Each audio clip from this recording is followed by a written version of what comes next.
Hello, listeners of the 21st Century Work-Life podcast. This is a special episode, and indeed, it's the first of its kind because it's a repost from an earlier episode, number 212, which first came out in October 2019. So I think it's the first time we repost something.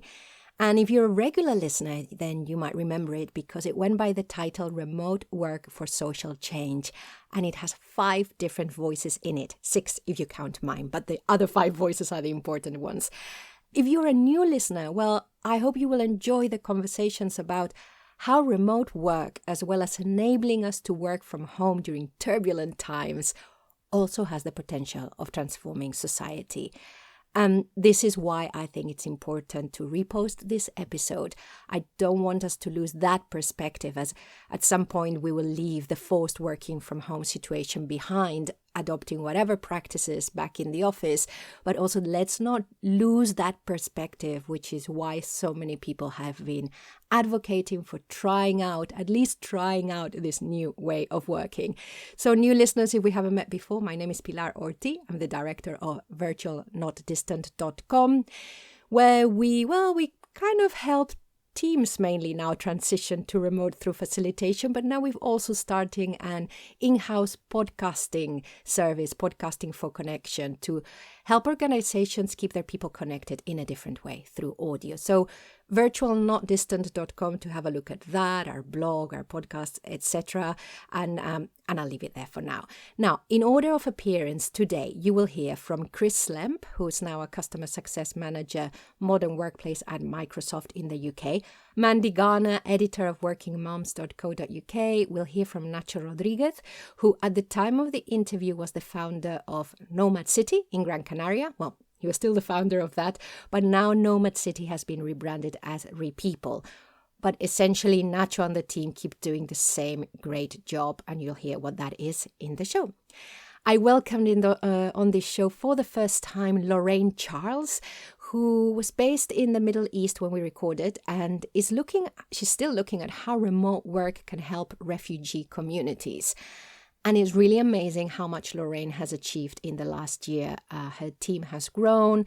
She's been gathering support and success with Namal, her organization, at an amazing speed. They've got some very strong partnerships. So if you're interested in what they're doing, follow her on LinkedIn. Lorraine Charles is her name. And if you do go over to LinkedIn to connect with Lorraine, you can follow our page at Virtual Not Distant. And we end the episode with Laurel Farr, who, among many other things in the remote space, advises international governments, educational institutions, and industry associations on how to use remote work to fuel socio-economic progress. So, amazing guests. The episode that you're going to hear, which, as I said, was number 212, put together in October 2019. I will introduce each guest again properly as they appear, but I just wanted to give you a flavor straight up about the diversity of the episode. We love to talk on the show about what it means to most of us to be able to work apart from each other and to lead remote teams. These kind of episodes help to take the conversation to another level. And this is what I'm hoping will happen. I was going to say in the not too distant future, but really in the not too distant future. Enjoy.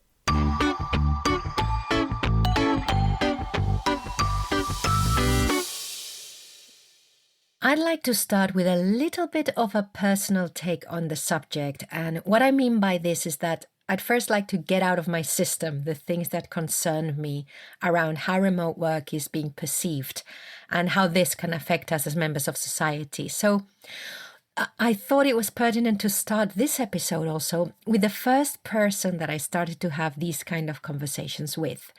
So Chris Lemp has been on the show before, and we always credit him with the term office optional, which regular listeners and friends of Virtual Not Distant will have heard us use often.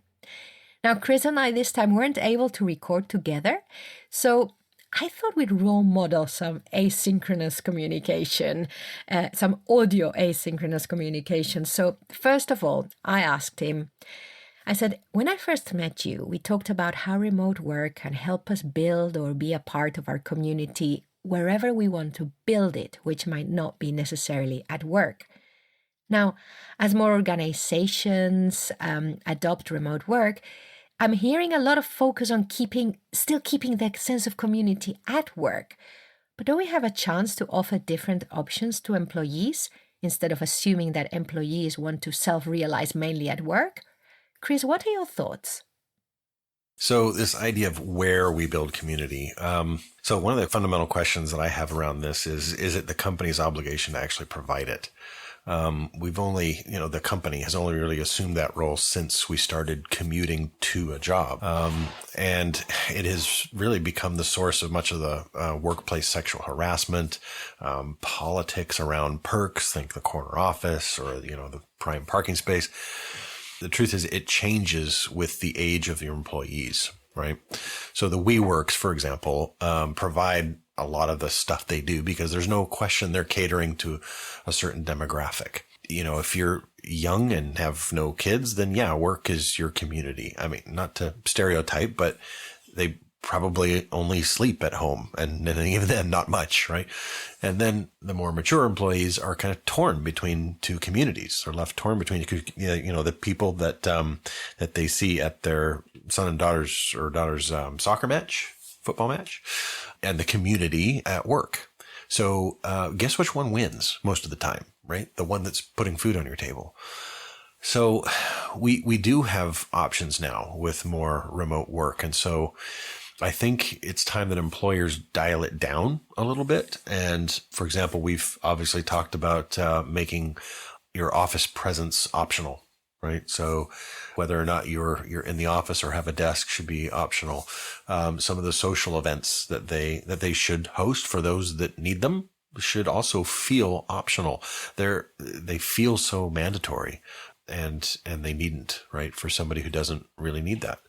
And one of the ways to counterbalance that perhaps is to recognize on an equal footing the contributions that employees are making to communities of all kinds. So whether that's contributions that they're making to the office community or those that they're making to their local communities, what they're doing in their local schools or charities or whatnot, and kind of put those on equal footing. That might help to normalize, that community can be wherever you need it to be personally, as appropriate with your age, perhaps, or just your family circumstances, whatever they might be.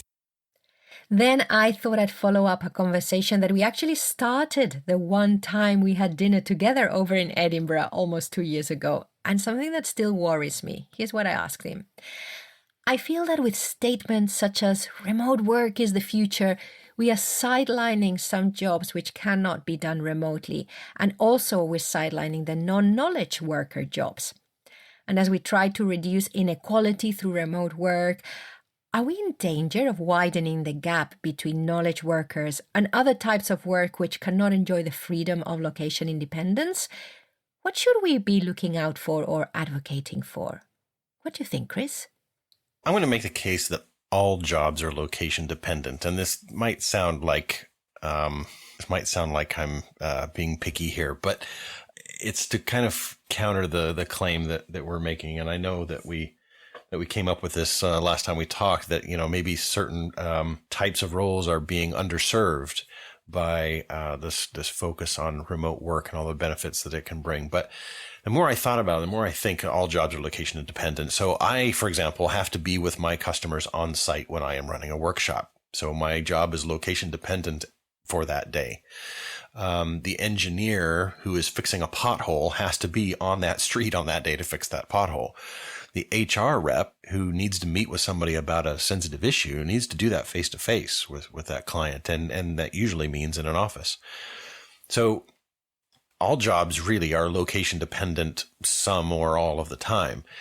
And if that's the case across the board, then we should be using technology to enrich all of those job experiences, work experiences.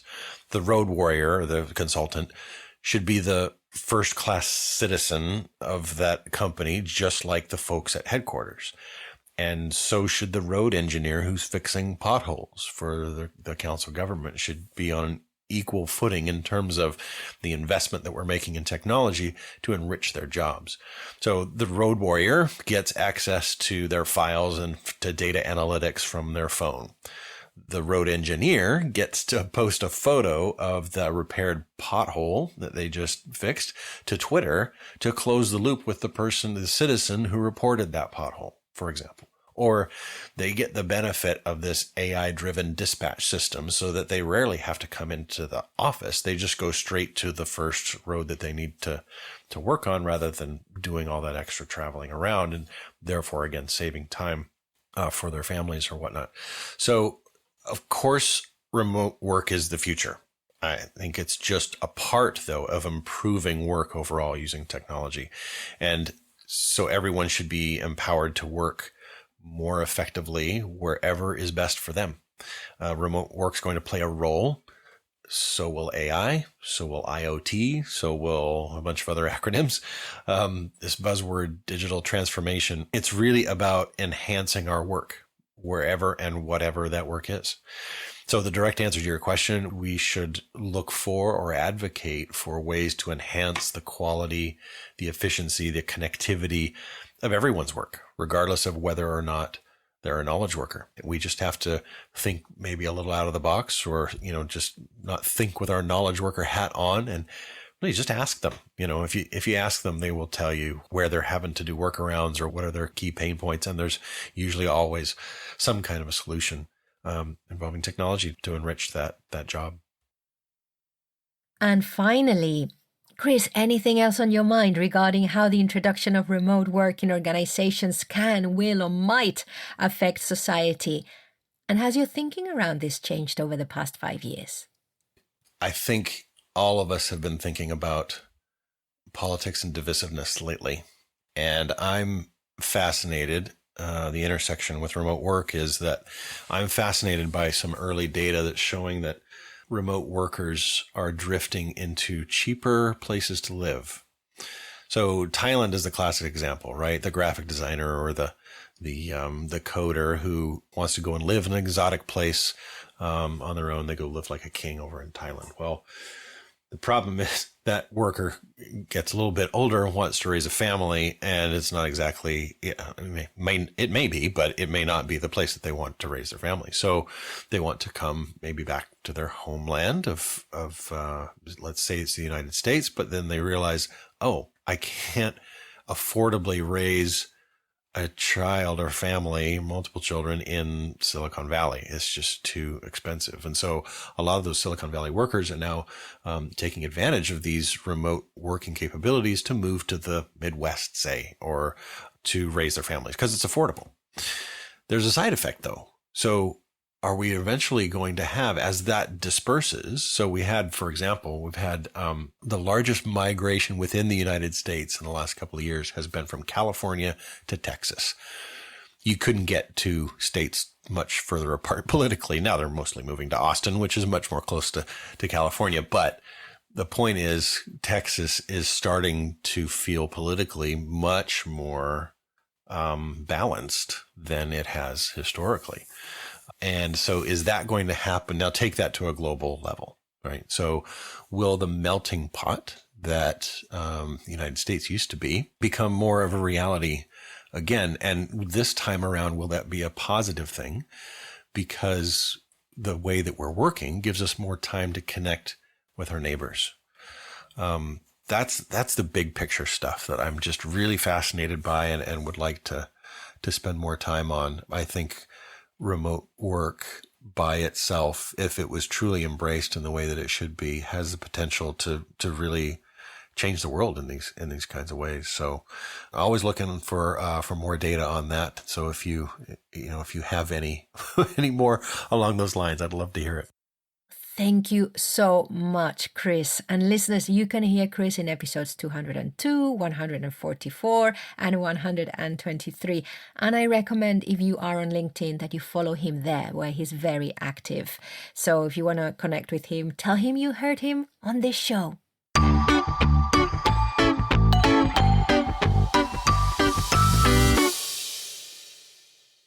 Now, remote work is often part of the wider flexible working agenda, so I thought we'd go there. But first, even though often the two terms are used interchangeably, we really need to start looking at them separately. Flexible working can mean many different things: part-time, job sharing, compressed hours, sometimes working from home, or flexible schedules that are location independent. But remote doesn't always mean flexible. Just means that we're away from those we work with. And we can have flexible working that doesn't include working remotely or working from home. So if you are interested in this, I recommend episode 21 of my Pocket Psych, where main host Richard McKinnon and I looked at the different kinds of flexible working that is being offered in organizations. So that's episode 21 of my Pocket Psych. Now, with all of that in mind, I thought I'd speak to Mandy Garner, who's the managing editor of workingmoms.co.uk and also, and she tells us about this, workingwise.co.uk. That last one, that site, targets a demographic we don't usually talk about, but you'll have to listen to her to find out who that is. And she's been in the flexible working space for quite a while now, so she really understands what's going on there, especially in the UK. And even now, we're still hearing that flexible work, and especially working from home, is something that parents, of course, really welcome.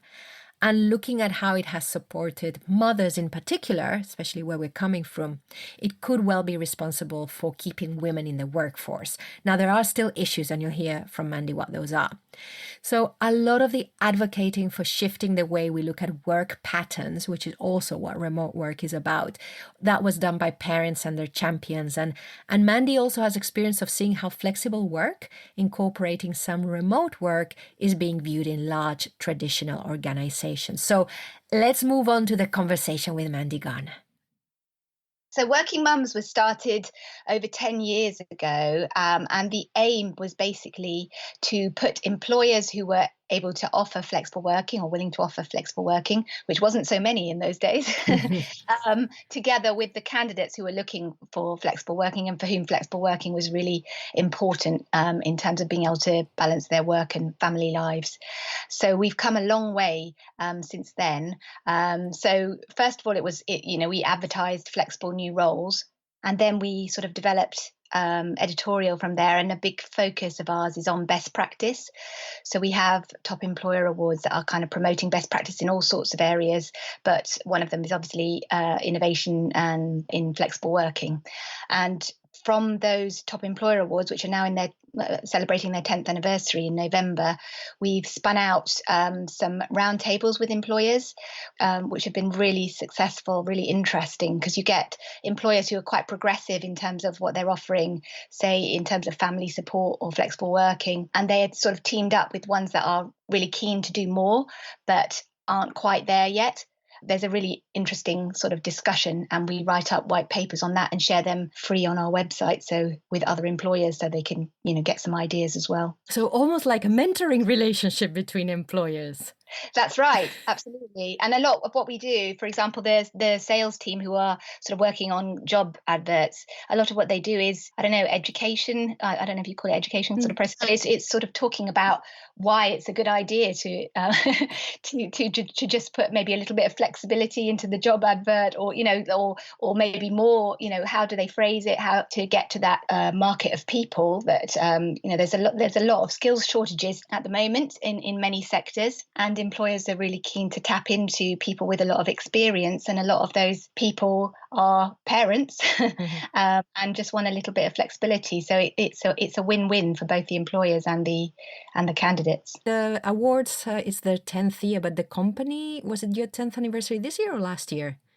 No, we've been going since 2006. Okay, so even more. Ooh, wow, 2006. So how has the world of flexible working changed in that time? I mean, I don't know whether you've been with a company that long, and how has remote work been a part of that flexible working? So in the early days, when the director of Working Mums set it up, she had to ring up and do her research and talk to a lot of employers.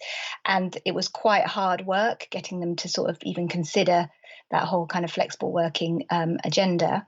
And that's definitely not the case now. There's much more research that's come out showing not only that people candidates are really keen to have more flexible working, but also showing the benefits generally, the benefits to business of, more motivated people, more loyal, more less likely to have absences. That kind of research was not there when Working Mums first started.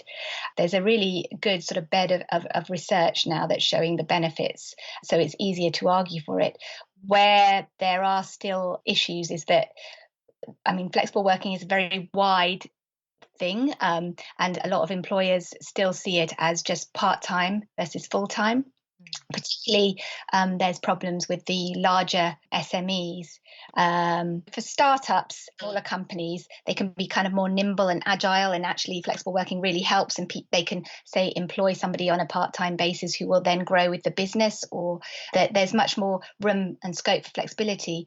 When the company gets a little bit bigger, then they start having to have policies, and they start having to write it all down, and then it sometimes can get quite inflexible.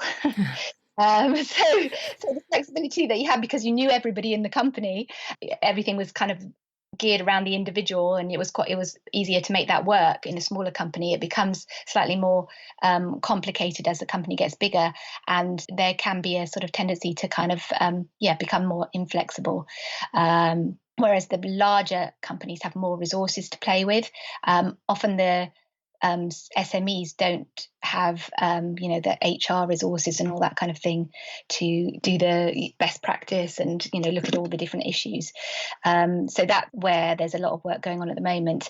And a lot of the focus now, whereas in the past it was all about, people wanting flexible working, now there's a focus on what happens once you are a flexible worker. So about career progression. Career progression is a really big issue now. So certainly in our annual surveys, there's a lot of concern around people getting stuck in, a certain role because they work flexibly and not being able to move on, potentially not getting access to the kind of training and development that they might need to sort of move on, feeling a bit sidelined. So our annual survey this year, it shows 80% of people who were working flexibly felt that they were either very stuck or somewhat stuck in their career. And I think it was something like 57% said that their career had not progressed at all since having children. So that's where there's a lot of work going on. And also still around this whole idea of advertising flexible new roles. Companies may have flexible working policies, they may have even a flexible culture to a certain degree, but there's still a problem when it comes to actually advertising flexibility within a role. So the default still tends to be the kind of full-time norm.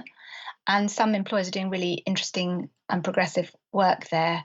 And there was some attempts to put legislation on the books about this to get companies to advertise all roles as far as possible as potentially being able to be worked flexibly. Why you're saying that it's difficult to advertise these flexible roles? Why is that? Is that because it needs more explanation? Is that because they're scared that they're not going to be as flexible as advertised? Or on the flip side, what are those great things that you're seeing some employers do? A lot of it is just, as I said, the default is we've had somebody doing that role full time up to now. We just can't envisage it being done any other way. So the companies or the employers that we've seen that are doing really interesting stuff is where they actually are challenging that. So it takes the HR people to sort of go.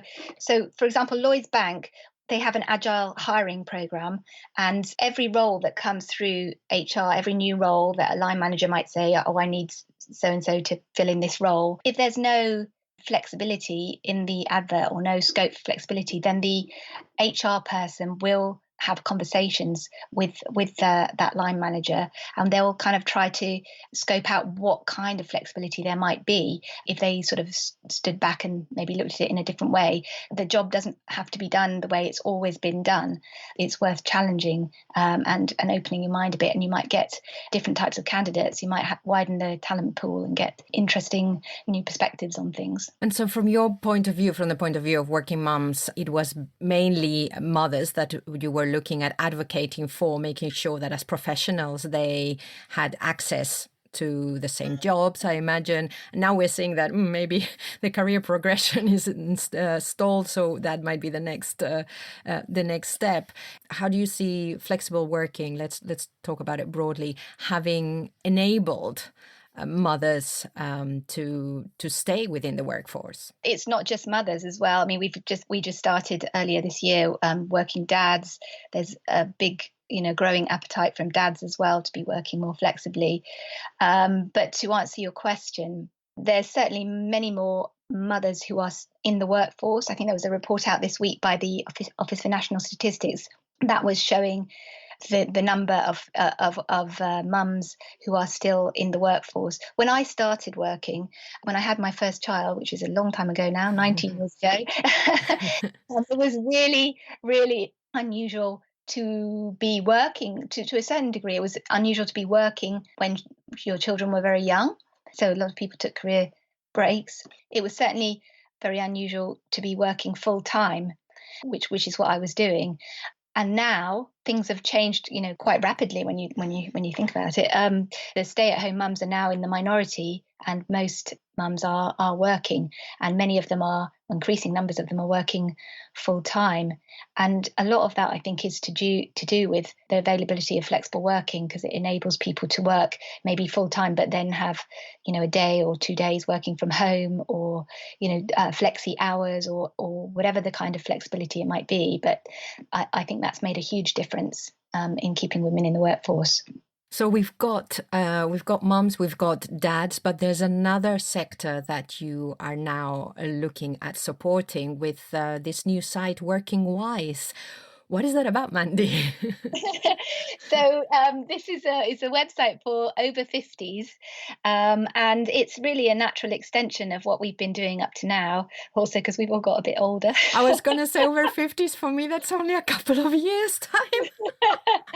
So definitely. So what we're really interested in is the whole, and this is going to be a focus of our Top Employer Awards in next month, is the whole life cycle, the work life cycle. There are various pinch points for people within the whole life cycle of working. There are various different reasons why people might want flexible working when they're younger as well. They might be doing studies, they might be doing volunteering work, there might be all sorts of things that they're doing. Then, of course, the parents and the work-life balance stuff. And as you move sort of through working life cycle, you might also have caring responsibilities for parents or partners. And also, as we're working longer, as the retirement age is getting further and further away, there's more of a demand for people to work more flexibly, maybe reduce their hours as they come towards retirement. And so we thought that it's a natural sort of progression to get into the space of older workers and look at some of the issues, not just around flexible working, but also self-employment, age discrimination, menopause policies, all of those kind of things, caring. Quite a few employers now have carer policies. All those things we want to sort of highlight and sort of highlight the best practice and encourage others to get on board. This is really good from our remote work bubble that a lot of us are in. It's really good to hear that, really looking into the future, because this is, of course, something that is going to happen as we have these better lifestyles that we want. We're also going to be living longer, we hope, at least as a population. I'm so glad that you're doing this, looking at all these things that we need to look out for, and also supporting us. How does remote work specifically, so that location independent, that not having to be for knowledge workers with in headquarters, how are you finding that is integrated or not? Is it something that's a feature that people want, that people give? Definitely. I mean, our annual surveys show home working is really popular. It's really popular, but it's quite rare. It's rarer than, it may be that the people who are answering our annual survey, they're obviously looking for greater flexibility, but the figures are around about 11% people working, doing some form of remote working. That includes people who are working in office and then having like 2 days, 1 day working remotely. But also, I'm saying that about our survey, but there's other surveys that have come out. There was one recently about public sector workers that showed that only 3% of public sector workers worked mainly remotely or mainly from home. And there was another survey. There's hundreds of surveys. There are lots. Nowadays, there's like every day there's loads of stuff about flexible working and parents and everything, and so you can't move for it, which is a good thing. But there was a survey from City Parents, which also was saying that parents felt that they wanted to work from home more, but they felt that their line managers were not trusting them to do so. So there's definitely a big demand for it, and you can perfectly understand as a parent. I mean, Working Mums is a virtual company, so everybody at Working Mums works remotely, and that's what we've done for years and years and years, and it works really, really well. We certainly managed to build the company and grow the company and everything, and not had any problems with that. And it enables us to cover a much wider geographical area, I think, because we have people based in various different parts of the country. So it's really good business wise. What trends do you think? What does it look like is going to happen in the flexible work arena in the UK from what you're seeing, or even in the remote work arena? Where do you think we're heading?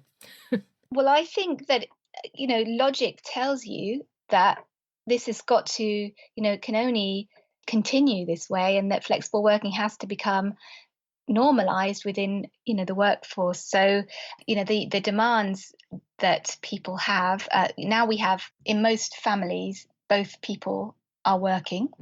There are so many different demands, and the caring responsibilities, elder care, all that kind of stuff, as well as children. It doesn't really work unless there is flexibility. Otherwise, people are so overstretched that they are completely at risk of burnout. I mean, burnout is a huge thing anyway.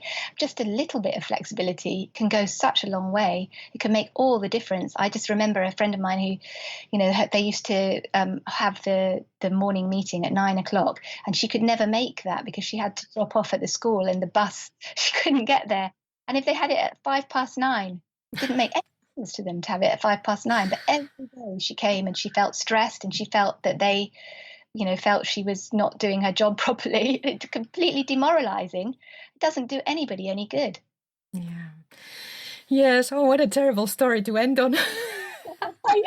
But I think that that it has to change. It has to evolve, because you can't have an employment situation, a work situation where it doesn't actually fit the demands of the workforce.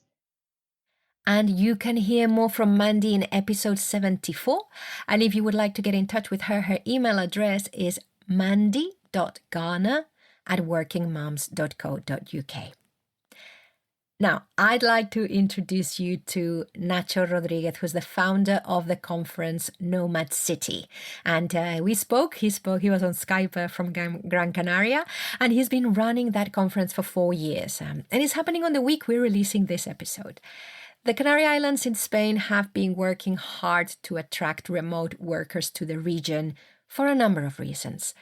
They started attracting digital nomads, and now they're branching out to remote employees. And this number of reasons Nacho will explain. But Nomad City has 2 aims. It's to expose the Canary... Well, it has more aims, but this is how I see it. It has 2 aims, which are to expose the Canary Islands to remote workers and to expose local people, especially young people, to remote work and distributed companies, remote companies. So we'll get to that early in the conversation. But first, to understand Nacho's context, I asked him why they started Nomad City. We started this event 4 years ago as an excuse to promote the destination, Las Palmas de Gran Canaria, and in particular the Canary Islands, for remote workers. As you know, the Canary Islands have been known for decades as a tourism destination, but for about 5-6 years, it's become more and more a hub for remote workers and digital nomads. And I personally got in touch with this movement 5 years ago when we opened our co-working space here in Las Palmas. And we started receiving a lot of remote workers, digital nomads that wanted to work from our space. And for me, it was a great discovery, and sort of like the part that I was missing in my hometown. I was born and raised in Las Palmas, but I had the possibility to travel and study abroad and also work abroad for many years. So the point where I decided to come back to my hometown, and this connection to an international community of workers with very interesting backgrounds and projects was the piece that I was missing. And for us, it was an opportunity, and we decided to find a way to speed up this process.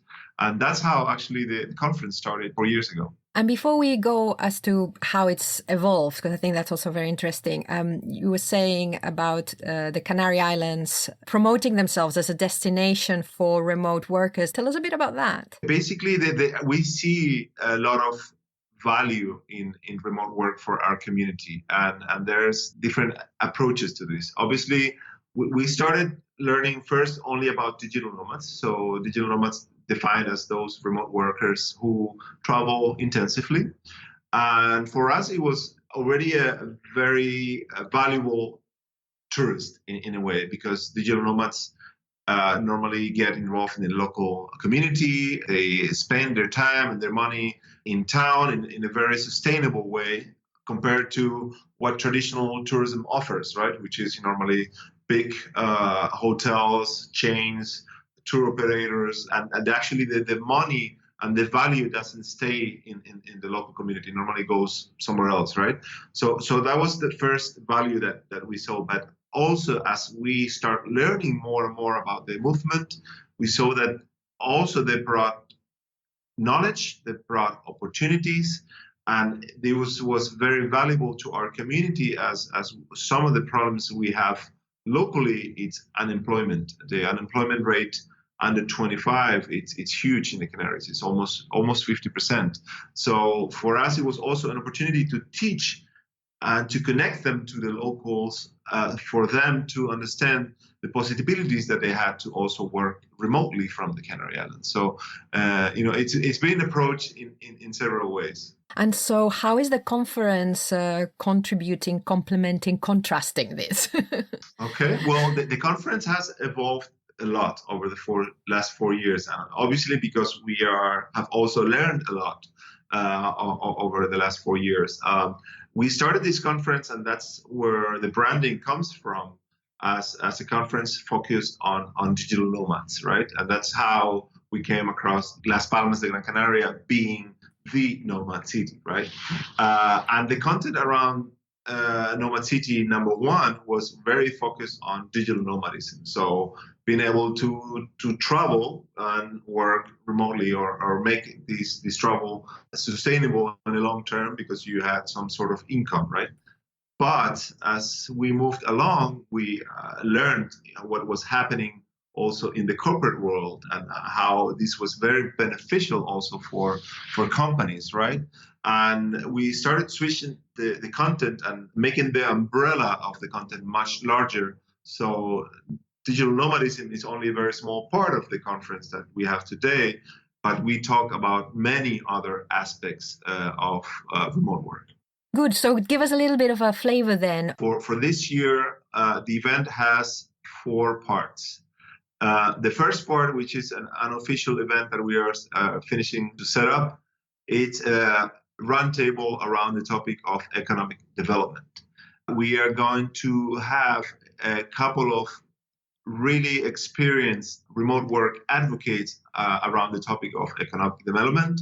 And basically, we have prepared a roundtable with executives and also government officials of the Canary Islands to first learn what they are doing and what experiences they have from other locations around the world, and then debate and discuss how can we improve our strategy in the Canary Islands to get the most out of remote work, right? So that's going to be the very first event that's going to be happening on November 6th. On November 7th, we start the workshops. Workshops are 1 hour long sessions where the mentors get deep into different topics. And for the workshops, we have prepared actually 2 different tracks. One of the tracks is more focused on freelance work. So those who are freelancing and want to do it remotely. And another track more focused on teams and companies. And On Thursday, November 7th, we have in total, I think it's 8 different workshops on each track, so for a total of 16. Then we move on to November 8th, which is the main conference day, only one track. And here we cover topics of just such as the state of remote work in 2019, what's onboarding like for a company like Automatic. We have a lot of discussion panels. One of them is challenges and advantages of growing the remote business. We're also talking about the future of the gig economy. We are talking about obviously remote communication and collaboration, which is a very important aspect. We have Matthew from Basecamp pitching about, what is it like to work for Basecamp. So it's very diverse.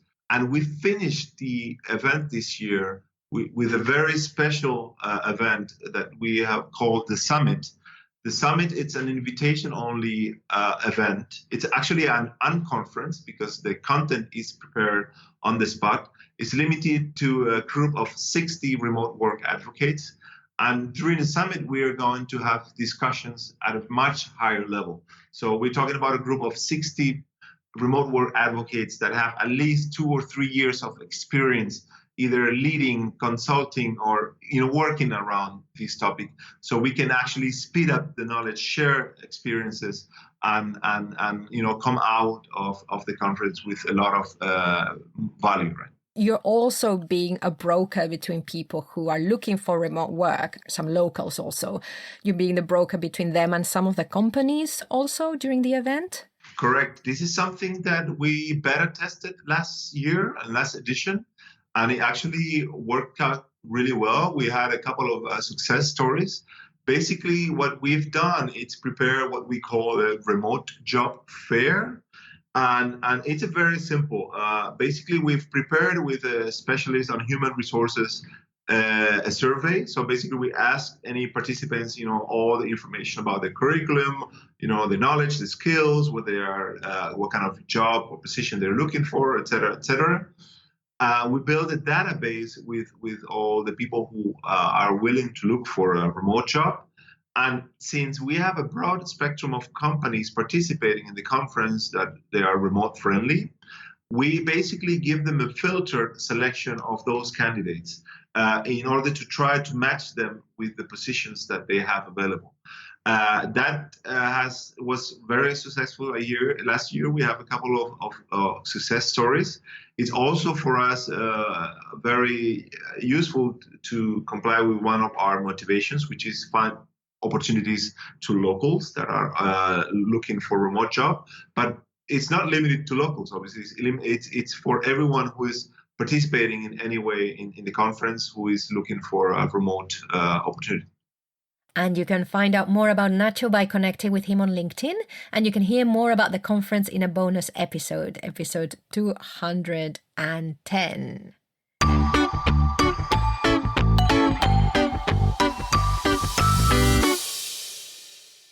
Now, for another new guest to the podcast, I am really happy to introduce you to Lorraine Charles, who is based in the Middle East, and she's looking at the livelihood opportunities for refugees in Jordan and Turkey. And she's the first person that I heard using remote work in this particular context, so I am delighted to share her work with you. She's in the early stages of this work, but it's starting to paint a picture of the future and some of the stuff that can be done to, well, let's face it, to make this world a better place. And since we spoke, Lorraine has developed a pilot program, so I'll tell you about it after my conversation with her. So here you go, listeners. I hope you find this fascinating. So listeners, I am delighted to introduce you to Lorraine Charles. And actually, I would like to hear from her what her connection with remote work is, because I think, well, she's going to be able to explain it a lot better than myself. So Lorraine, what is your connection with remote work and what's your interest in it? I've been working remotely myself for the last 4 years, but I've also been working on issues around refugees since 2011. And initially, my research around refugees was on gender and education. And then I sort of began to realize that livelihoods is a big, is a big issue because there's a lot of focus on education, but not much on what happens post-education. So if refugees are being given education opportunities, but nothing post-education. So I did a big research project on livelihood opportunities for refugees in Jordan and Turkey. And what I realized, whilst there was some political will, to integrate refugees into the labor force, there just weren't enough jobs. So this is why I sort of thought about the way I worked and thought, well, this is actually an opportunity for refugees. And around that time, 2016, President Obama's conference engaging the private sector was quite prominent at UNGA. And all the private sector companies were talking about engaging refugees somehow. And I sort of put the link together. I work remotely. Refugees need jobs. The private sector globally are willing to engage in refugees. Why can't we think of an ecosystem where refugees can work remotely using the private sector globally to provide these jobs? So that's kind of how I came about the idea of remote work for refugees being a viable option in terms of employment opportunities, because there's just not enough jobs for refugees where they are located. It's a win-win solution for everyone. And I wish that more people who are policymakers and who are looking at employment, at refugee status, etc., in countries had actually made that link. I'm thinking, well, maybe we should make more people, more decision makers work remotely so that, like you, they understand, hang on, what this gives me is this. Couldn't this give another type of population the same opportunities? Exactly. And technology is changing the way we live, the way we work. Technology is so powerful. It can really make a difference in the lives of people. And it has in other spheres. In education, technology and education is something that's been quite progressive in the last sort of 10, 15 years. But the link hasn't been so much mirrored with employment. You've got a really interesting paper, Lorraine, called An Examination of Remote Work for Refugees, and we'll stick the link in the show notes so that listeners can read it at ease. When you're thinking of finding remote work opportunities for refugees, are you thinking about any locations in particular? What's your experience? Where have you been looking and where have you been investigating what the state is? Okay, so I've mostly been looking at the Middle East. I mean, I'm based in the Middle East. My research is on the Middle East, Jordan, Lebanon, and Turkey, particularly around the Syrian refugee population. So that's where I've been looking. What would enabling refugees to work remotely mean? What would it give them? Well, in these three countries, they have protectionist labor market laws, which don't allow refugees full access to the labor market. And because there aren't enough jobs in the local population, for even the local population, putting the extra layer of refugees competing for the same jobs as the local population for governments, then they need to be seen as doing something, for their population as opposed to refugees. So this is why the idea of the global private sector providing opportunities for refugees where they're located, but not only refugees, but also the local population. Can the global private sector not mobilize to provide jobs for individuals where they are located? And as the narrative is changing from a humanitarian perspective to more development perspective, the whole idea of refugee resilience is quite high on the political agenda. And what provides resilience? Well, livelihood is a big part of resilience, not jobs where they're working formally, where they're working precarious working conditions, where they can be, where they're vulnerable to exploitation.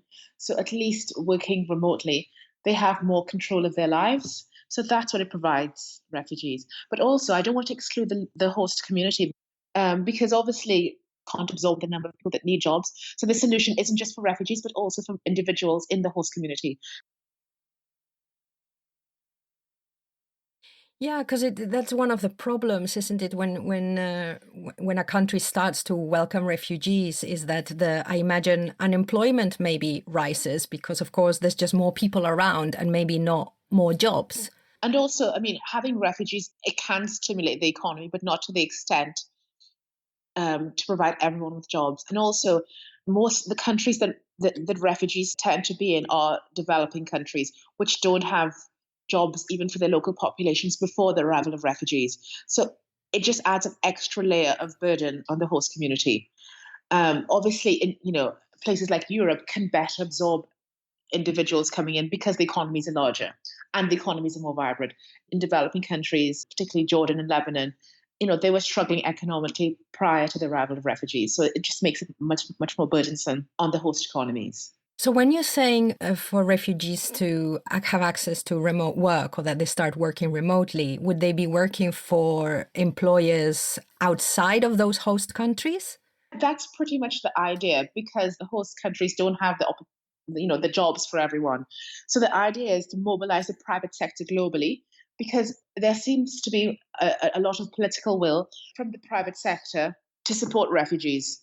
And whilst this has never been, made explicit what this support means, the main role of the private sector is for jobs. So it sort of makes sense the private sector help provide jobs for refugees, not just in the countries where they're located, but also globally. And obviously, with the trend of a lot of companies already having remote workers anyway, and not only that, they have quite robust diversity and inclusion policies, and obviously hiring people in a different part of the world, it can open up the markets to these companies. So it just makes sense that this is something that can be looked at. I mean, I'm not saying it's without challenges, but it's something that can be explored, because the political narrative is for refugees to stay close to their home. People leave because they don't have economic opportunities. They can't pay for their children to go to school. They can't pay for healthcare. So if we provide jobs for refugees where they are, there's less of a will for them to leave. What are the main challenges at the moment? For refugees, the challenges for regular remote workers like you or I are exactly the same: isolation, communication. But we have the additional challenges of working in an infrastructure which may not easily support the technology for remote work. Most refugees live in the urban community as opposed to camps, but still they may not even have the hardware and the hardware, the computers for them to work remotely. Another thing is skills training. So whilst many might have the technical skills to work remotely, we all know that having the technical skills is only 50% of the way. You have to have the soft skills. It's not easy being a remote worker. You have to really have the mindset. And this is something which is not very easy, particularly for refugees from the context in which I look at, where they come from a very traditional education background. And the whole idea of autonomy in terms of education isn't something which is very present. So working remotely, again, adds an extra layer. For me, skills training is very, very important. The actual skills to be a remote worker, cross-cultural communication, working across time zones. How do you organize yourself? These are skills which we all need. Because something also that struck me, and I think I was reading in the paper, was the fact that some refugees might not have even been on the internet or be that familiar with working around through technology, because the space has sped up so much in the last few years. There are lots of organizations which are teaching refugees the technical skills where they can be remote workers or sort of regular full-time employees, teaching them coding, software development. Why can't we add an extra layer to this? Teach them how to then access the remote work economy after having these technical skills. So the people I'm talking about are people who would have the technical skills already. Something I hadn't thought of also was, of course, the difficulty with payment. Yes. How is this being looked at? Most refugees are unbanked. In fact, not just refugees, there are a lot of people in the world who are unbanked. And there are a couple of payment schemes which people use. So a few of the NGOs that I've spoken to are coming up with their own mobile payment system. So mobile payments are much more advanced in developing countries than they seem to be in sort of Europe and America. So this is one way that a lot of organizations are overcoming the sort of payment issues. And a couple in particular that I know are linked to local vendors, so they can pay with a mobile phone. And if they need to get money, the relationship the company has with the vendor allows them to withdraw money. A few of them, one of the other organizations that I've spoken to, they sort of set up a consultancy, which they get the international clients, and then the refugees work remotely for them, so that they can pay in cash. A couple of organizations were sort of acted as the middleman, where they got the contracts from the private sector, and then they paid the refugees themselves. So they acted as a sort of agent in between. You use PayPal or Western Union, but those have really high costs and the conversion rates aren't always good. And a lot of the times the amounts which can be transferred sometimes are small amounts, and sometimes it's not worth the money by using these PayPal or Western Union. So I think I'm going to ask you about the new work you're doing in Edinburgh. If you can tell us a little bit about that. How is that an evolution of what you've done before, or is it separate? How is that connected? So obviously, When I first started working on digital remote work for refugees, I sort of felt alone. There was no one that I knew that was working on the same topic. I was introduced to this academic from Edinburgh University who also had a research grant to work on digital livelihoods. So they're actually conducting research around the viability of this. It's sort of an extension of the work I've been doing, but sort of with a much larger scope because they actually have a grant. So we'll be looking at different aspects of remote work for refugees, looking at different places that refugees will consider, trying to come up with some robust policy recommendations for how this can be moved forward, but also looking at the ecosystem. So when I did my research, I discovered a few more organizations that were doing this, but they were all sort of NGO based, your labor force.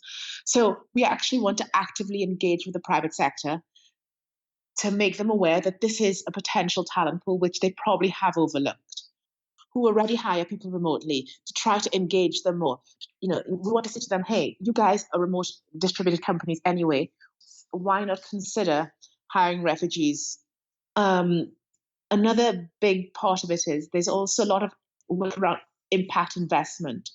So a lot of companies who perhaps want to hire refugees may not have the entire ecosystem in place to facilitate, for hiring refugees. So there are a couple of organizations that actually want to invest in these companies to help support them so they can hire refugees. The work of the companies which will be invested in isn't solely to hire refugees, but we're hoping with the incentive of further investment, they would then hire refugees. And that's kind of what these impact investment funds are looking at. What companies are there who can hire refugees? How can we invest in them? Yeah, because you need that investment, you need those resources, because it's not something that a business can do overnight or that they're even going to know how to do it. Exactly, yeah. So hopefully with the incentive of investment to grow their business anyway, they'd be more willing to go down this path. And really, it's no different from hiring someone in your own country. These individuals have had the unfortunate circumstance of being displaced. They aren't any less educated. It's just a circumstance which they had no control over. Is there anything else that I haven't asked you that is not in the report also that you wanted to share? I'm hoping that a lot of your listeners are companies which are distributed or partly distributed anyway. And I just want to share the message that we need to think about creating a new narrative for employment, not just for refugees, but for everyone. People with disabilities, it supports women who can't necessarily work from home. It supports people working and living in rural communities. Remote work is a way to stop, mega cities growing even larger, for people migrating to cities for work. So we need to start thinking about how we can change a narrative for employment. And this obviously will impact refugees, but why don't we utilize it to make lives better for everyone? This isn't just for refugees, it's for everyone who can't necessarily go to a particular city or a particular location to work. I can spend time with my children. Remote work has really enriched my life. Think about what it can do for people who actually are vulnerable, so they can have a greater control over their lives. They can pay for their children to go to school. They can feel empowered again. And for me, that's the beauty. That's the important thing about remote work. Now, since I spoke with Lorraine a few months ago, she has an update. So her program, NAMAL, will provide soft skills training for refugees in the Middle East, specifically to be remote workers. And it will link them to dignified remote employment, as well as linking them to the global community of remote workers. So she's got a learning partner, Workplaceless. Many of you, I'm sure, especially if you're on Twitter, will have heard of them. And they have been providing certified learning programs to help individuals and companies transition to remote work. So what Lorraine is doing, she's working with Workplaceless and her collaborators to adapt the program to the refugee context. And this will include online facilitation, mentorships, other stuff. And NAMAL will then support the participants to find remote employment with private sector partners, beginning with a paid internship. As you heard Lorraine say, while many refugees might have the technical skills to work remotely, many lack the soft skills and just the know-how to navigate the remote work ecosystem. Anyone in this space who is helping others transition to it, or if you've transitioned yourself, you know that it's not just about the tech. We need to just shift how we're working. We need to adapt to specific ecosystems. We need to find our way within the teams or the people we're working with. So there's a lot we need to think of. So this is part of what Lorraine is doing. And she also says there has been no hiring of refugees as remote workers to significant numbers to date, so she wants to change that. So now here's the ask. So Lorraine and her collaborators would like to run a pilot to show proof of concept, so that the training in soft skills for remote work can lead to refugees being employed remotely. And then she wants to apply for larger funding after the pilot. They need $10,000 to pay for the remote work learning curriculum, including adapting it to the refugee context. And there will also be some to pay for the flights of Lorraine and her co-founder to the implementing locations, which are Erbil and Istanbul. So Lorraine is looking for companies to help them reach the initial funding target for the pilot. So that's one. The other, she's looking for companies to become private sector partners and commit to hiring the refugee remote workers. So if you're interested or have contacts who might be interested, you can connect with Lorraine on LinkedIn, or you can email her. You can use the email Lorraine, L-O-R-R-I, sorry, I'll do that again, L-O-R-R-AINE at NAMAL, that's NAAMAL.org, and do check out the show notes to links for her current work on the show notes for episode 212 on virtualnotdistant.com. If you need me to repeat any of that, if that's not clear, just message me through our platform. So, and I'm going to be completely honest about this. I get very nervous at the thought of even, I wouldn't know where to start. There is so much stuff that I think I am not ready, for example. If I were given the opportunity to say, okay, do you want to tap into this pool? I really think I would need a lot of support. And this is something that Lorraine and I talked about also. We had problems with the internet connection, so I don't think it came up as well in the conversation. But there's a lot of support that companies need. Actually, we did talk about it. There's a lot of support that companies need. And for me, as a business owner, it's not just economic, it's also emotional, it's psychological. It is working with people in very, very different circumstances to what I'm used to. So just something to put out there. But if you know anyone who might be interested in the work in any way, then do get in touch with Lorraine.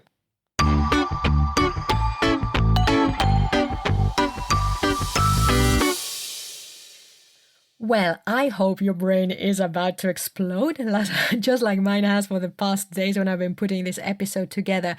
But I've got a few more things for you to explore with our final guest.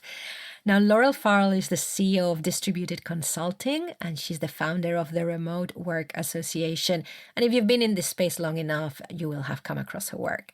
She has seen how remote work is being used to stimulate the local community and to redistribute the population, and also the effects that it's having on the environment and even politics. Yes, I'm so glad we're having this conversation because so much of the media attention around remote work is all about its convenience. You can work in your sweatpants and you don't have to, sit in your car for an hour and things like that, which is great. However, I think that the real power and value of remote work is not about logistical planning of our lives or even saved real estate costs. I think it's the ripple effects when those changes are made. Remote work has this incredible, unprecedented power to influence the socioeconomics of our world in just about every way that we can conceive.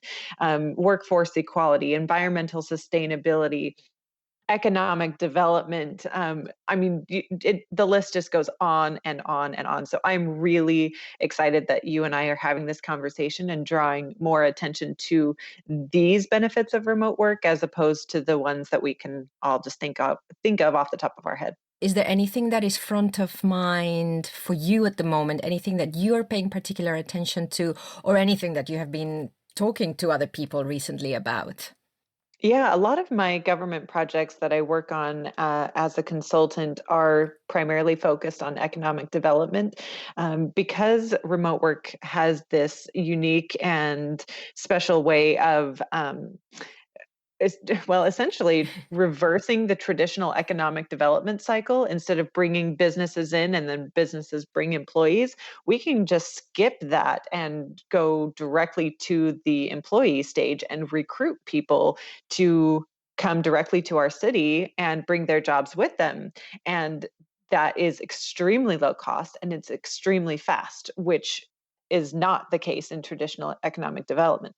And because of that, it is really revolutionary and it's extremely beneficial for quickly declining economies, such as the Midwest region of the United States. The World Economic Forum is using this for Africa, et cetera, et cetera. Like really isolated regions or economies that are recovering from political or economic turmoil. This can be a really great solution for them. So economic development is where I spend the majority of my time, just because we're engaged in it. It's already up and running as a solution, but there are so many others that we are starting to leverage as well. So they're all equally as exciting. How does it work, Laurel? How do you start to facilitate the introduction or the sustainability of remote work in areas which are needing people to be there for all the reasons you're mentioning? Yeah, so the first step is that we actually go into the community with one or two local advocates. It's important that a community hear about the introduction of remote work from somebody that they already know and trust, so that it doesn't ever seem like, some techie or modern businesses are coming in and going to threaten or capitalize on the community. They need to understand from somebody that they trust that we're coming in with a solution. We're here to help. So we start with that introduction, and then we introduce what the benefits of remote work are and what the realities of remote work are. And we help build the infrastructure of connectivity that is needed, and just introduce what are the possibilities with this as an option.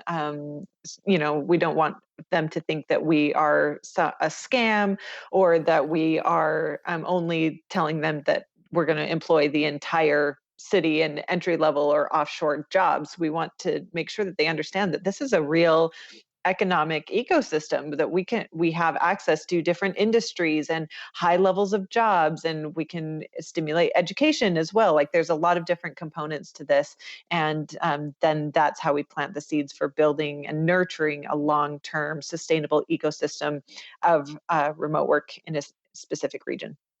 Where do governments, or when do governments, or maybe this specific instance, realize that this is an option or start to explore it? Is it a question of, I don't know, do you know, how do they start thinking about it? It's really fascinating because each government it comes from a different place. Like I said earlier, remote work is a very broad solution for a myriad of problems in socioeconomics. And so, depending on the pain point that the local region experiences the most, that's traditionally how they start thinking about remote work as a solution. So, some governments start thinking about this because they have a big pain point in transportation and mobility. They have traffic congestion, or another has really bad air quality. And so they're thinking about it through environmental sustainability, or another has very large geographic boundaries. And so they have a lot of isolated regions, and they are really dealing with the urban-rural divide and the depopulation of rural communities, or whatever. Like each community kind of comes at it from a different angle, but we all end up in the same spot because, again, remote work does have such a variety of solutions for so many different problems. I've got a question then that I had planned, and Yes. it comes from this article that you wrote actually a few years ago now, more than 2 years ago now. Could remote work be economic development's new secret weapon? And it's really interesting that, like with a lot of this stuff, 2 years later, we're still obviously talking about it, but it's really coming to the forefront. And listeners, do have a read. She lists how many are there? There's 15 of ways, and I think they're they're really interesting just to get us thinking. And I bet that at least we haven't thought of 3 or 4 when we first come across the list. So just following a little bit on what we were saying, you have something that I hadn't thought of, where you said remote work supports city parks and recreation development. What did you mean by that? Isn't that interesting?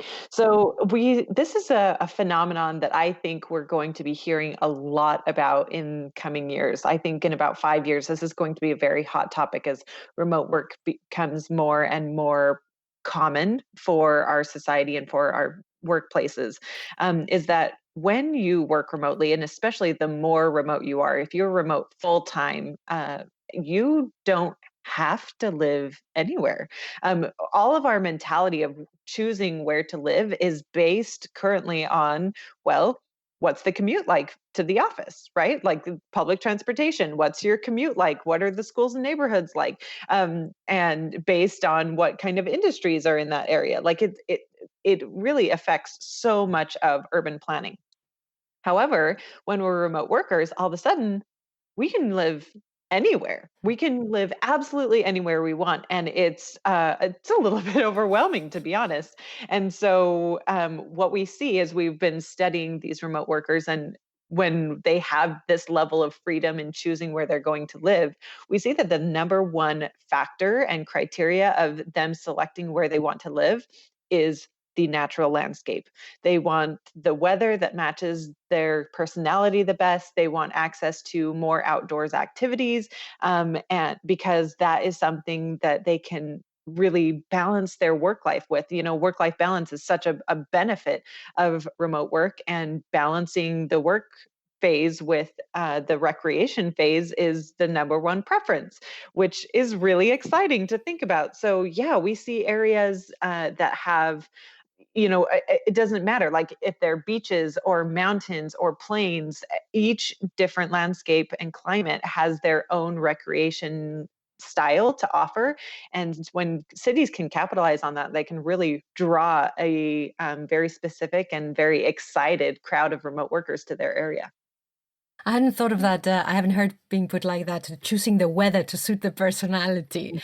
And I think it's often missed. I mean, we do see, of course, the classical cliche of everyone going to Thailand. But as you say, it could be that actually we prefer the mountains in Canada because we like the cold or whatever. Yeah. And I think, and it's interesting as well, that connection with nature, that how it might enable us, like this is another instance of technology actually enabling us to go back to connect with nature, should we wish. Exactly. And on the municipal side, the cities, this is traditionally how they recruit a business to build in their city, is they develop a very strong infrastructure of parks and recreation and good shopping, and make the city a nice place to live so that the business will want to build there and therefore bring their employees to work and live there. And so again, when we reverse this economic development cycle, what happens is that we bring the workers first. They start generating a tax base in the city just automatically with no recruiting needed. They live there. They start bringing their spending power and their taxes to that city. And that allows the city to build up their budget first before going into debt to build this infrastructure. So previously they had to build the infrastructure before the business got there. So they would have to go into debt in order to start generating revenue.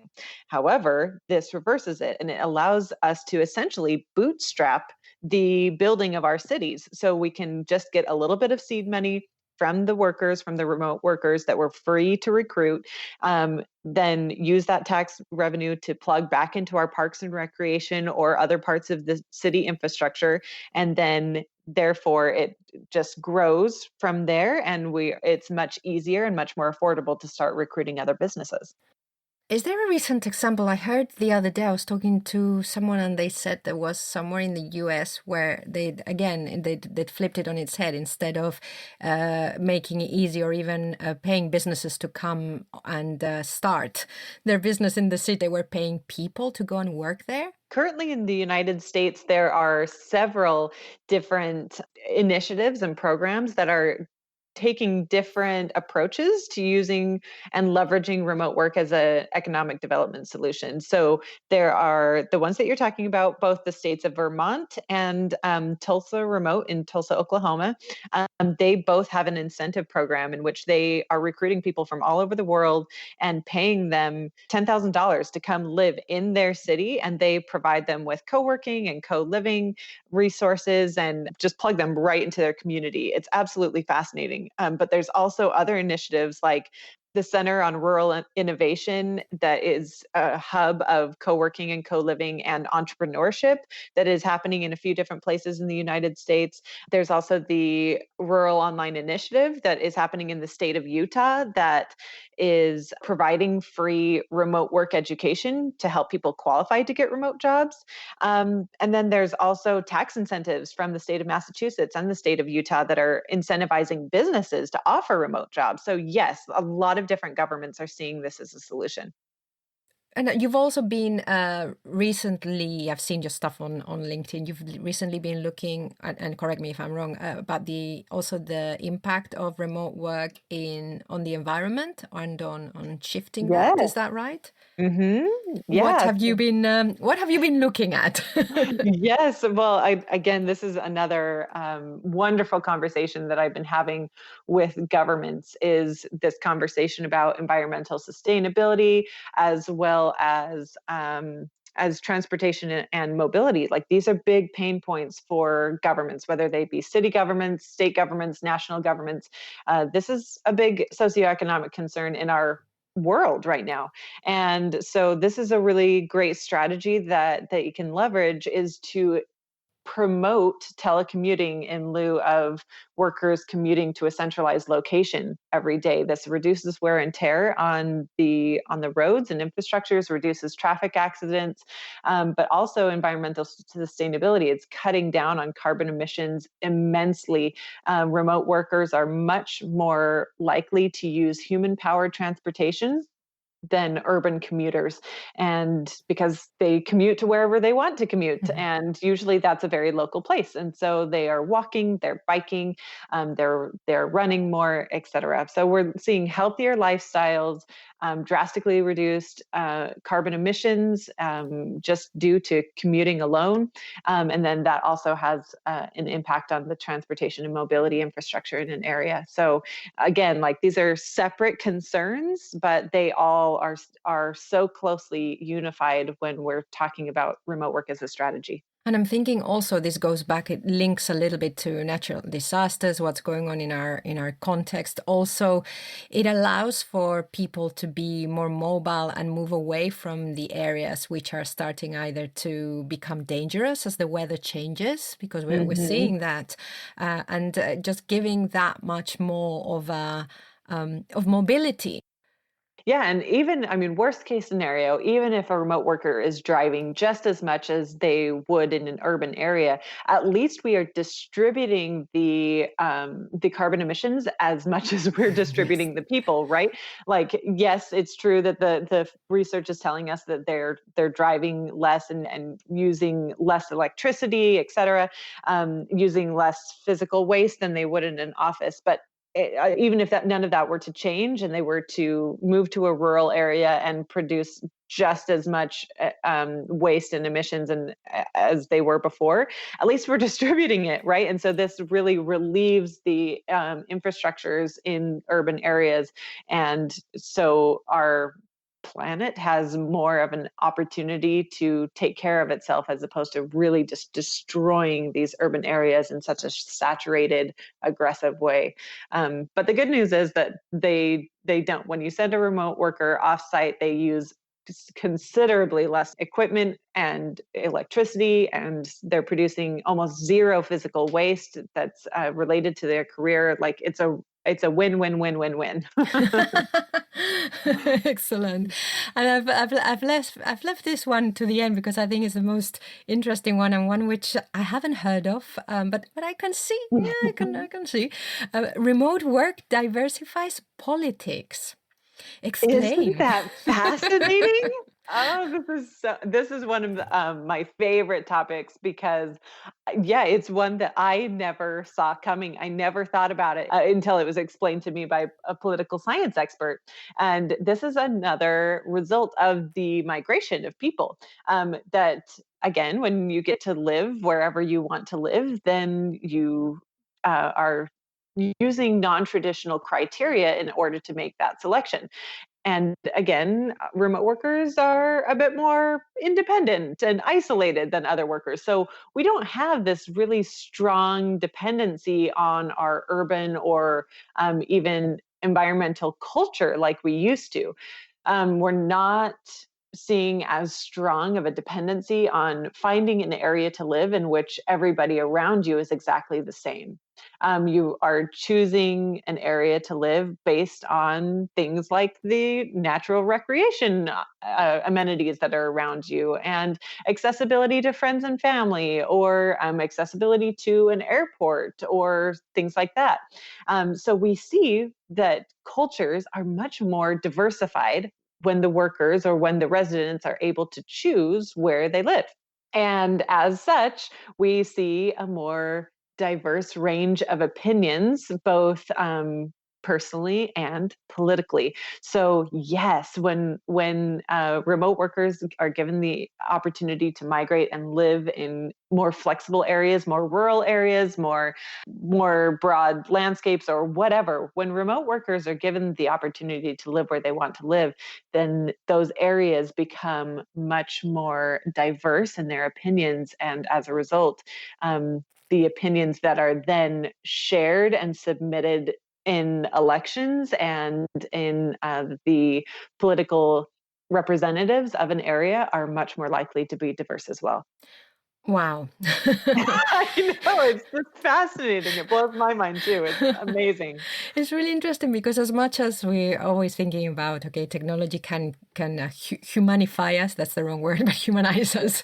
Yeah. But I forget sometimes that, of course, this mobility is also means that there is cross-pollination of ideas, that we bring ourselves into a different environment. So we expose ourselves to people who are different, but we also bring something different with us. So mobility also, of course, can support the more mixing of ideas, opinions, etc. And leadership opportunities as well. If I lived in an urban area, there's no way that I would consider being a political representative because I mean, there's so many other people that would around me that are so much more qualified. I would feel like I would need to have political science as a career in order to justify that decision. However, when we distribute people and our remote workers are able to live in more rural areas and smaller communities, all of a sudden they have a voice that matters. And because they are very up to date in modern technology and we have this great diversity of opinions that we just talked about, all of a sudden great leadership opportunities open up for remote workers in their local areas, and they have more opportunities to not only be a great voice and an engaged worker in their companies, but also in their communities. And so we see great leadership in school boards and in city councils and even in just arts councils, hobby-based councils like that. Remote workers have this work-life balance that they can have more time and voice in their local communities to contribute. That's something that I've talked about before. The first time I started to think about this was with Chris Lemp, and we were thinking about how much more time you can invest in your local community. What I never thought of is of how what the mobility is doing is helping you to find the community where you can thrive. Also, because we're not always born in the community where we can thrive. Our work is not always in the community where we can thrive. But when we have that freedom, we can find the places where we really want to make a difference. So again, it's a very interesting point, the fact about the leadership opportunities and also the real engagement with everyone around you and the desire to make things better around you. Exactly. Yes, it's amazing. Yeah. Good. Well, Laura, we could, it's great. It is great because this is such high level thinking. And for me, I can only but go there for now, and then I'll go into my more mundane stuff.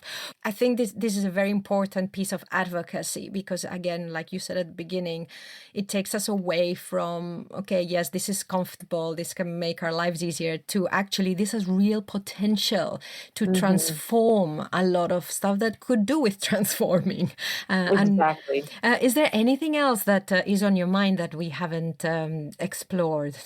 I think it's a great challenge for each of us to think about our remote work models and our flexibility arrangements in a much more grateful way, because that will help inspire us to share them. When we think of them in a deeper way and we think, that's great that you can sleep in till 7:55 and still be on time your 8 o'clock meeting. Like, that's great. But what impact does that have? How can that be used to inspire or benefit others as well? How can we use this to change the problems that we see in the world? And I'll tell you, you will be absolutely fascinated when we allow ourselves to start thinking more deeply and humanizing remote work in that way. It's absolutely phenomenal. I mean, there's things like we see lower childhood obesity rates because parents are able to be home more. We have more time to cook healthy dinners on a regular basis. We have more time to get outside and exercise as a family. I mean, who would have ever thought that just being able to work remotely would affect future generations like that? It's absolutely humbling and inspiring to participate in this work. So yeah, I encourage all of us to think more deeply and more seriously about remote work. Yes, it's convenient, but it's a cause for global change. So you can find out more about Laurel over at distributeconsulting.com and laurelfarrell.com. That's LAURELFARREL.com. And you can hear her talk about information isolation in episode 189, where we talked about loneliness and the remote worker. Well, that's it, listeners. Yay! Congratulations if you got to the end. I hope you found it, I hope, a little bit thought-provoking. If nothing else, that we kept you company, that you found interesting what people are doing and the different reasons why people are advocating so loudly for remote work. Do check out the show notes on our website, episode 212, because my colleague Maya Middlemiss will have prepared a beautiful blog post. Let's face it, these show notes are also now blog posts with photos from our guests, summaries of what we've covered, and the links we have mentioned. Do get in touch with feedback, and also what could we cover in the future? Somebody sent a question through after listening to the podcast on the journey of the remote leader, and Maya and I will be answering that in the next episode. So any questions, maybe other people have the same. Let's do a bit of working out loud here. But if you've got suggestions for topics, whether big or however big or small, send them through. Stay in touch via email if you want. You can sign up to our newsletter that will go into your inbox, or email me pilar@virtualnotdistant.com. I'm getting excited that we're at the end. Or do the Twitter thing. I'm at Pilar Orti. Don't forget to subscribe to the show in your podcast app and let me know if you don't know how to do that. I'll be happy to walk you through it. Thank you for listening.